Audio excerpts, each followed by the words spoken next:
আজকে মা একটা রেসিপি করতে চলেছে, তার জন্য ফার্স্টে কিশমিশ আর কাজু বাদাম, তারপর এখানে আলুটা ভেজে রেখে দিয়েছে, আর এখানটায় ক্যাপসিকাম আর জিনিসগুলো ভাজছে। তারপর এখানে দিয়ে দিচ্ছে ভেজানো ছোলা, আর এখানটায় টমেটো, আদা আর ধনেপাতা কাটা আছে, কাঁচা লঙ্কাও দিতে হবে। এরকম ভাজা ভাজা হয়ে গেলে তুলে নিতে হবে সবজিটাকে।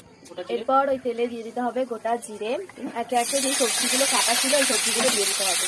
একটু ভাজা ভাজা হয়ে গেলে এখানটায় যেগুলো ভেজে রেখেছিল মা, বিনস, ক্যাপসিকাম, আলু আর কাজু বাদাম আর কিশমিশটা এর মধ্যে দিয়ে দিতে হবে। তারপরে ভালো করে মিক্স করতে হবে। এবার এর মধ্যে দিয়ে দিতে হবে গোলমরিচ গুঁড়ো, এবার একটু দিয়ে দিতে হবে চিলি ফ্লেক্স, তারপর স্বাদ মতন লবণ, স্বাদ মতন মিষ্টি, তারপর ভালো করে নাড়াতে হবে। তারপর ভেজানো সাবু দিয়ে দিতে হবে, এটাকেও ভালো করে নাড়াতে হবে।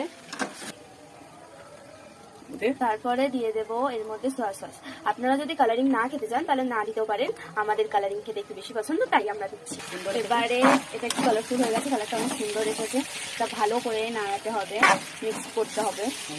আমাদের পুরো সাবুর ফ্রাইড রাইস রেডি, এবার শুধু থালাতে সার্ভ করলে রেডি হয়ে যাবে।